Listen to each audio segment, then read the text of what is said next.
ഞങ്ങൾ ജിമ്മിലെ ആശാൻ്റെ വീട് മഴയത്ത് ഇടിഞ്ഞു പൊളിഞ്ഞ് വീണു കേട്ടോ. ഞങ്ങൾ അങ്ങോട്ടേക്ക് പോവാണേ. അവിടെ പോയിട്ട് ഒന്ന് കാണണം, ഫുഡൊക്കെ വെച്ച് കഴിക്കണം, വീഡിയോ എടുക്കണം, അങ്ങനെയൊക്കെയായിരുന്നു. ഞങ്ങളവിടെ എത്തി. ഉള്ളിക്കൽ എന്ന് പറഞ്ഞ സ്ഥലത്താട്ടോ വീട്. ഞങ്ങൾ അങ്ങോട്ടേക്ക് പോവാണ്. പോയി പച്ചക്കറി കടയിൽ നിന്ന് കുറച്ച് സാധനമൊക്കെ വാങ്ങി. പിന്നെ ഫിഷ് മാർക്കറ്റിൽ പോയി കുറച്ച് ഫിഷ് വാങ്ങി, ചിക്കൻ വാങ്ങി. എന്നിട്ട് ഞങ്ങൾ നേരെ ആശാൻ്റെ വീട്ടിൽ പോയി. അവിടുന്ന് അമ്മേൻ്റെ വീട്ടിലെ കപ്പ വിളിക്കുന്നുണ്ടല്ലേ അനന്തു ഇതിനും ഉണ്ട്. രണ്ടുപേരും എപ്പോഴും അങ്ങോട്ടും ഇങ്ങോട്ടും എന്താ പറയുക, ഭയങ്കര തമാശയുള്ള അടി കൂടുതലാണ് കേട്ടോ. ഇവർ ഭയങ്കര ഫ്രണ്ട്സാണ്. മാത്രമല്ല ചൈൽഡ്ഹുഡ് ഫ്രണ്ട്സാണ് കേട്ടോ.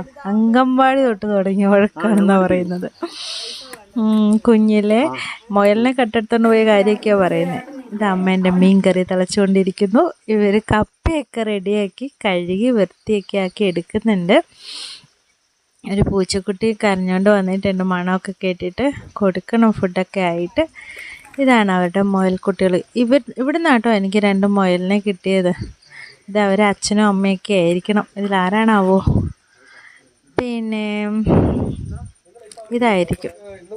ചാര നല്ലതുണ്ടോ, ഒരു ബ്ലാക്ക്, നല്ല രസമുണ്ട് അല്ലേ. പിന്നെ ചിക്കനൊക്കെ കഴുകി തന്നു. ഇവർ നന്നായിട്ട് വൃത്തിയാക്കുന്നുണ്ട് കേട്ടോ. ഫാറ്റൊക്കെ റിമൂവ് ചെയ്യുക, അല്ലെങ്കിൽ ശരിയാവില്ല എന്നൊക്കെ പറഞ്ഞു. ഇതാ വീട് ഇങ്ങനെ പോയത് കേട്ടോ. മേൽക്കൂര മൊത്തമായിട്ട് പോയിട്ടുണ്ട്, ഭാഗത്തൊക്കെ പോയിട്ടുണ്ട്. അതുകൊണ്ട് ഞാൻ കറിക്ക് വേണ്ട കാര്യങ്ങളൊക്കെ എടുത്ത് വെച്ചു. ഇത് വറവിനുള്ളത് കേട്ടോ. തേങ്ങ, അതിൽ വെളുത്തുള്ളി, പെരിഞ്ചീരകം, കുരുമുളക് ഇതൊക്കെ ഇട്ടിട്ട് വറുത്തെടുക്കുകയാണേ.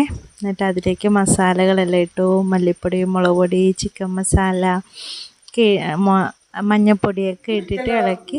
അതൊരു ബ്രൗൺ കളർ വന്നപ്പോഴത്തേക്കും സവോള അരിഞ്ഞിട്ട് അതൊക്കെ നന്നായിട്ട് വഴറ്റി. കുറേ നേരം ഇട്ട് വഴറ്റണം കേട്ടോ. ഒരു ബ്രൗൺ കളർ ആവുന്നവരെ ഉപ്പിട്ടിട്ടുണ്ടെങ്കിൽ വേഗം വഴറ്റാൻ വേണ്ടി പറ്റും. ഇന്ന് എൻ്റെ സ്പെഷ്യൽ ചിക്കൻ കറി ആയിരിക്കും ഇവർ തിന്നാൻ പോകുന്നത്. എങ്ങനെ ഉണ്ടാവുമെന്ന് ആർക്കറിയാം, എന്നാലും ട്രൈ ചെയ്ത് നോക്കുന്നതാണ്. ശേഷം അതിൽ തക്കാളി ഇട്ടു, ഇഞ്ചി ഇട്ടു, വെളുത്തുള്ളി ഇട്ടു. ഇതൊക്കെ ഇട്ടിട്ട് നന്നായിട്ട് വഴറ്റിയെടുക്കുക കേട്ടോ. അതിനുശേഷം അരച്ച് വെച്ച മസാലയൊക്കെ ഇട്ടിട്ട് അതിന് ശേഷം ചിക്കനൊക്കെ ഇട്ടിട്ട് നന്നായിട്ട് ഇളക്കിയെടുത്ത് മൂടിപ്പൊത്തി വെച്ച് കുറച്ച് നേരം വേവിക്കണം. കുറച്ച് നല്ല നേരം വരെ, ആ എണ്ണയൊക്കെ ഇങ്ങനെ മുകളിലേക്ക് ആവുന്നവരെ. അപ്പോഴാട്ടോ അതിൻ്റെ ടേസ്റ്റൊക്കെ വരിക.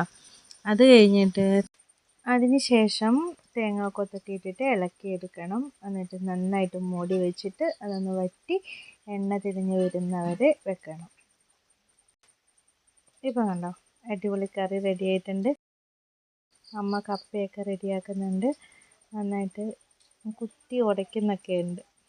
അമ്മേൻ്റെ കൂടെ ഞാനൊരു സെൽഫിയൊക്കെ ചോദിച്ചു എടുത്ത് ഫോട്ടോയൊക്കെ എടുത്തു. എന്നിട്ട് അമ്മേൻ്റെ മീൻകറിയൊക്കെ എടുത്തു. അവിടെ ഒരു ഷെഡിൽ പോയിട്ട് എല്ലാവരും കൂടി ഫുഡൊക്കെ കഴിച്ചു. ഇങ്ങനെയുണ്ടെന്ന് ഞാൻ ചോദിച്ചിട്ട് അവരൊന്നും മറുപടി പറയുന്നില്ല. ഇല്ലാണ്ടിരുന്ന് കഴിക്കുകയാണ്. ഞാൻ പറഞ്ഞു പറയിപ്പിച്ചു അടിപൊളിയാണെന്നൊക്കെ. പിന്നെ എല്ലാവരും നിർബന്ധിച്ച് കഴിപ്പിച്ചു. നല്ല ടേസ്റ്റി ആയിരുന്നു കേട്ടോ.